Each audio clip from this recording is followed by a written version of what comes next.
Menjadi wilayah beriklim tropis, Indonesia hanya memiliki 2 musim, yaitu hujan dan kemarau. Namun, tak jarang di sejumlah daerah terjadi hal yang di luar dari biasanya terkait fenomena cuaca. Rabu, tanggal 19 April 2017. Dan kalau memang Disneyland ada, ini kan investasi yang cukup besar. Kita sangat terbuka dan mengharapkan kalau memang benar itu ya alhamdulillah. Tentunya kan Pak Gubernur telah memberikan data-data informasi, antara lain adalah peta.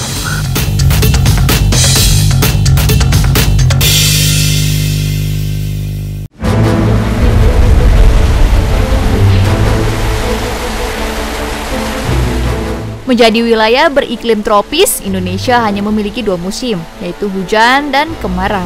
Namun, tak jarang di sejumlah daerah terjadi hal yang di luar dari biasanya terkait fenomena cuaca. Rabu, tanggal 19 April 2017 lalu, kota Bandung dilanda badai yang disertai hujan. Menariknya, hujan yang jatuh bukanlah air, melainkan berupa es. Mulai dari berukuran kecil hingga besar seperti kelereng. Fenomena ini memang cukup langka dan jarang terjadi. Dikutip dari kompas.com, Indra Yudhistira, warga Jalan Sukasari, Kecamatan Coblong, mengatakan hal ini belum pernah ia jumpai. Anak-anak malah main bola di atas es. Warga bukannya panik, malah senang. Saya sudah 40 tahun di sini, baru lihat yang begini. Begitu kata Indra. Meski warga tidak panik, bukan berarti tidak memiliki imbas. Atap saya banyak yang bocor. Rumah juga kebanjiran karena air dari lantai 2 yang menuju kamar mandi mampet tertutup es. Begitu ungkap Indra. Bukan hanya di sekitar Kecamatan Coblong saja, di sejumlah titik terdapat pohon tumbang dan papan reklame yang juga roboh akibat hempasan hujan angin. 4 hari setelahnya, pada 23 April 2017, kejadian serupa pun terjadi.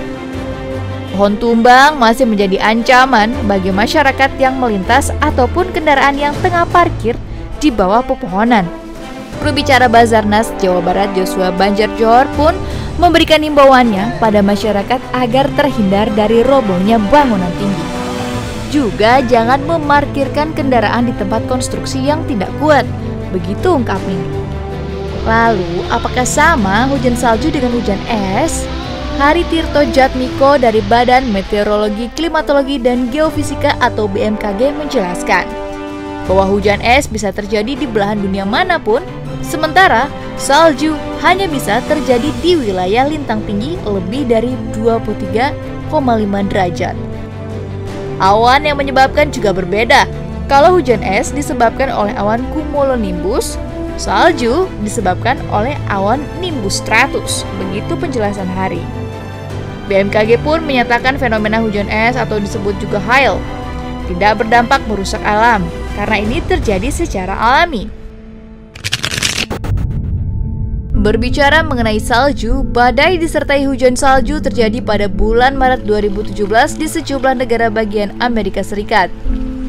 Cuaca ekstrim ini membuat layanan kereta bawah tanah dan penerbangan harus terhenti. Kondisi pun semakin diperparah dengan padamnya aliran listrik.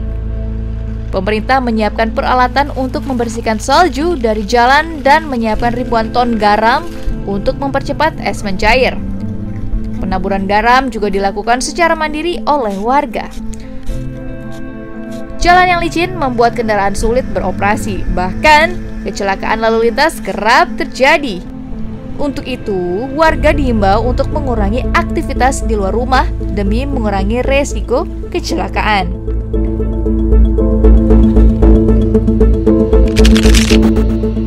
Di belahan dunia lain, Februari 2017, cuaca ekstrim juga terjadi. Namun kali ini cuaca panas melanda Kenya. Pada 10 Februari 2017, Presiden Uhuru Kenyatta mengumumkan kemarau sebagai bencana nasional. Pemerintah setempat pun mengeluarkan seruan dunia internasional untuk mendukung pembagian makanan, air, dan perawatan kesehatan untuk masyarakat yang terpengaruh. Dikutip dari antaranews.com, juru bicara Majelis Negara Manoa Esipisu mengatakan yang paling parah terpengaruh adalah yang paling rentan, biasanya orang yang berusia lanjut, orang sakit, anak yang berusia di bawah 5 tahun, dan kaum ibu.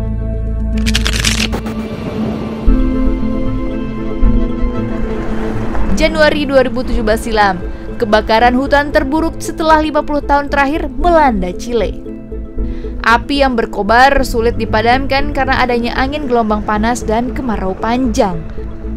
Kebakaran ini menghanguskan setidaknya 160 hektar lahan hutan dan menjalar hingga kota Santa Olga.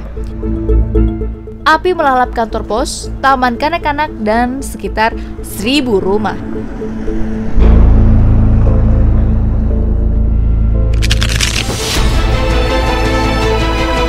Fenomena alam terkadang sulit ditebak dan dikendalikan. Namun ada baiknya sebelum fenomena itu berubah menjadi bencana, manusia mulai merawat alam, sehingga kondisi cuaca dan alam bisa tetap stabil.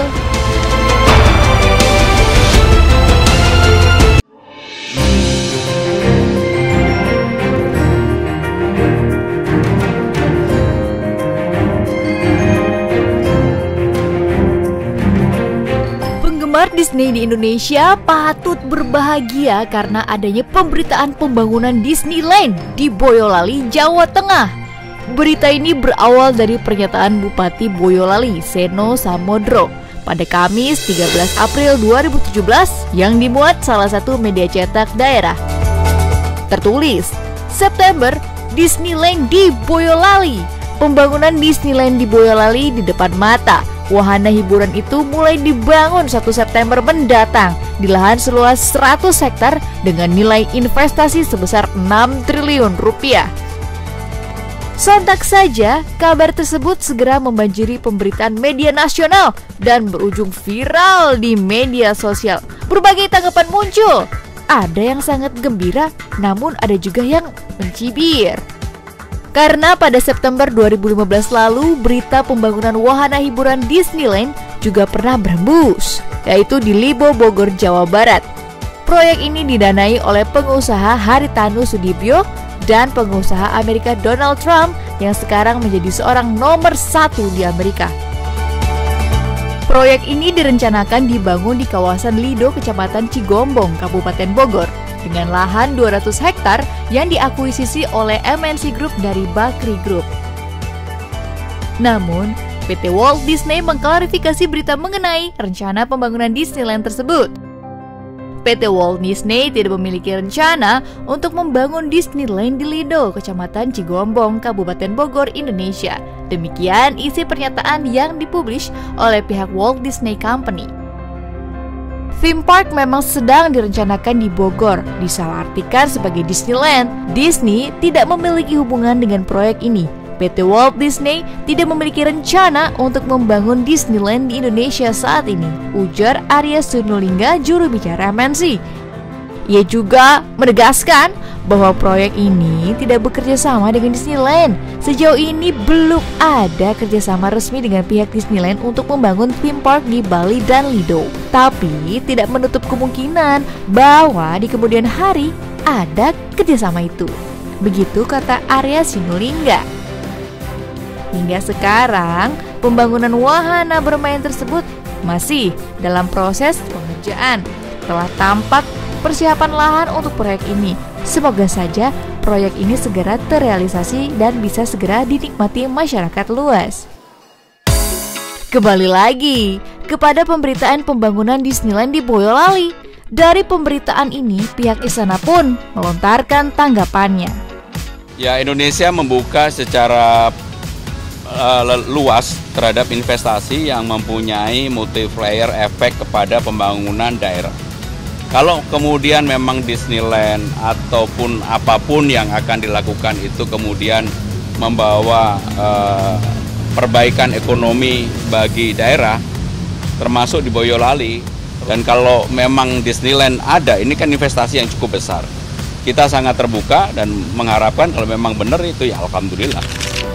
Tampaknya istana mendukung penuh pembangunan wahana bermain ini. Selagi memberikan keuntungan kepada masyarakat luas, kenapa tidak? Namun, pemberitaan ini ternyata tidak jauh berbeda dengan pemberitaan yang lalu-lalu. Info ini adalah hoax semata. The Walt Disney Company Southeast Asia mengeluarkan pernyataan resminya. Meskipun Indonesia merupakan pasar prioritas untuk The Walt Disney Company di Asia Tenggara, kami tidak memiliki rencana membuka Disneyland di Indonesia saat ini. Begitu Jarsesa Katamraju, The Executive Direction The Walt Disney Company Southeast Asia. Pernyataan dari Walt Disney tersebut menjawab dari semua berita yang simpang siur mengenai pembangunan Disneyland di Boyolali. Bupati Boyolali Sero Samudro membenarkan hal tersebut. Ia menjelaskan taman hiburan yang akan dibangun hanya mirip Disneyland. Jadi begini, yang berhubungan dengan saya itu holding. Jadi holding bukan Disneyland. Jadi bagian investor ini sudah negosiasi dengan pihak The Walt Disney Company, tapi tidak 100% franchise. Harapan dari tim investor ini sekitar 17 hingga 21%. Kemudian nanti yang 23% dari Universal Studio dan sisa invest lainnya akan berasal dari berbagai wahana hiburan. Begitu Jarseno.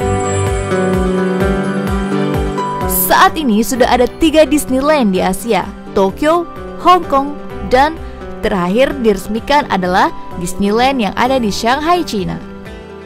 Shanghai Disneyland ini resmi dibuka pada 16 Juni 2016 lalu dan ditargetkan bisa meraup 15 juta pengunjung pada tahun pertama operasionalnya. Total investasi yang dikucurkan The Walt Disney Company untuk Shanghai Disneyland ini sebesar 5,5 miliar dolar Amerika Serikat atau setara 63,7 triliun rupiah.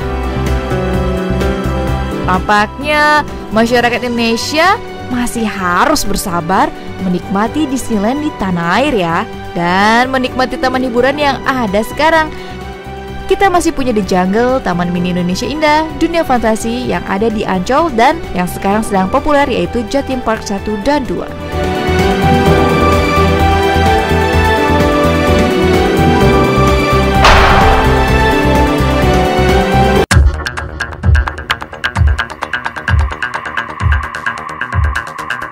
Badan Perencanaan Pembangunan Nasional atau Bappenas memastikan kajian teknis pemindahan ibu kota negara ke Palangkaraya akan selesai pada tahun ini. Menteri Bappenas Bambang Brojonegoro mengatakan Presiden Joko Widodo langsung yang meminta kajian tersebut dilakukan. Tujuannya agar terjadi pemerataan ekonomi di luar Pulau Jawa. Beban Jakarta dan Jawa itu sudah terlalu berat, begitu ujar Bambang. Dia menambahkan jika ibu kota negara pindah ke Jakarta ke Palangkaraya, Presiden meminta prosesnya dilakukan secara matang, tidak menggoyang APBN dan tidak berhutang. Lalu dari mana dananya? Jika tidak mengganggu anggaran pendapatan dan belanja negara, Menteri Bappenas mengatakan kemungkinan akan mengundang investor swasta untuk modal pembangunan. Karena pembangunan ibu kota baru akan dilakukan dari nol. Lalu mungkinkah pemindahan ibu kota terjadi? Tentu saja mungkin, tapi tidak dalam kurun waktu 1 hingga 2 tahun mendatang, seperti yang diungkapkan juru bicara Kepresidenan Johan Budi. Ini masih baru tahapan wacana ya, belum diimplementasikan. Misalnya ada rapat terbatas tentang itu atau rapat kabinet, karena memang proses ini tentu panjang ya. Terus ada pembicaraan juga saya kira dengan pihak parlemen DPR dalam kaitan dengan ini, dan itu belum dilakukan. Jadi masih dalam tahap untuk mau wacanakan apakah memungkinkan Jakarta dipindah ke Palangkaraya gitu. Meskipun masih digadang-gadang sebagai wacana, namun pemerintah daerah Kalimantan Tengah nampaknya antusias menyambut rencana besar ini. Sekretaris Daerah Kalimantan Tengah, Sahrin Daulay, mengatakan sang gubernur Sugianto Sabran telah menyerahkan sejumlah data-data kepada Presiden Jokowi terkait rencana pemindahan ibu kota. Ya tentunya kan Pak Gubernur telah memberikan data-data informasi, antara lain adalah peta. Itu peta tersebut telah disampaikan Pak Gubernur kepada Presiden pada saat ratas Pak Gubernur dengan Presiden, Wapres dan Menteri terkait ya. Itu persiapan kita tentunya pembuatan peta itu. Nah tentunya peta tersebut nantinya akan dipelajari oleh pusat. Wacana memindahkan ibu kota sesungguhnya sudah tercetus sejak zaman Presiden Soekarno di tahun 1950-an. Wacana ini kemudian meredup dan kembali mencuat di era pemerintahan Presiden Susilo Bambang Yudhoyono tahun 2010. SBY memberikan opsi memindahkan ibu kota negara ke Palangkaraya untuk mengatasi kemacetan lalu lintas di Jakarta. Kondisi Jakarta yang kian padat baik manusia dan lalu lintasnya sudah diprediksi 60 tahun yang lalu oleh Soekarno. Ia menyodorkan Palangkaraya sebagai alternatif ibu kota karena selain untuk menghindari sentralistik Jawa, juga mengurai kepadatan populasi di Jakarta. Kini, Jokowi mengangkat kembali wacana tersebut. Dan tentu saja bukan tanpa alasan menjadikan ibu kota Provinsi Kalimantan Tengah ini menjadi lokasi yang dianggap paling tepat sebagai pengganti Jakarta. Selain alasan pemberatan ekonomi, secara geografis, Palangkaraya adalah kota terluas di Indonesia. Sekitar 2.400 km persegi atau 3 kali lipat dari luas Jakarta yang hanya sekitar 661 km persegi. Palangkaraya adalah kota yang relatif paling aman dari ancaman gempa bumi maupun letusan gunung berapi. Posisi Palangkaraya juga tepat di jantung Indonesia, di tengah-tengah gugusan pulau-pulau yang ada di Indonesia. Akses ke Palangkaraya pun dianggap sudah memadai dengan adanya bandara internasional. Terlebih, bandara yang baru Cilikriwut yang sedang dalam proses akhir pembangunan. Gubernur Kalimantan Tengah, Sugianto Sabran, mengatakan telah menghitung kebutuhan lahan. Ada sekitar 300.000 hektar lahan yang disiapkan sebagai pusat pemerintahan. Untuk itu, akan ada 2 kabupaten dan 1 kota yang akan digunakan sebagai pusat pemerintahan di Palangkaraya, yaitu Kabupaten Gunung Mas, Kabupaten Katingan, dan Kota Palangkaraya sendiri. Jika di masa yang akan datang terrealisasi Palangkaraya menjadi ibu kota, maka Indonesia adalah negara ke-9 dalam daftar negara yang memindahkan ibu kotanya dalam kurun waktu 100 tahun. Daftar pertama ditempati Republik Federal Brazil. Pada 21 April 1960, pemerintah Brazil meresmikan sebuah kota baru yang dinamakan Brasilia untuk menjadi pusat pemerintahan negeri itu, menggantikan Rio de Janeiro. Saat ini, Brasilia menjadi tempat institusi pemerintahan federal termasuk Kongres, Presiden, dan Mahkamah Agung. Yang kedua adalah Nigeria. Pada 12 Desember 1991, kota Abuja menggantikan Lagos sebagai ibu kota negeri itu.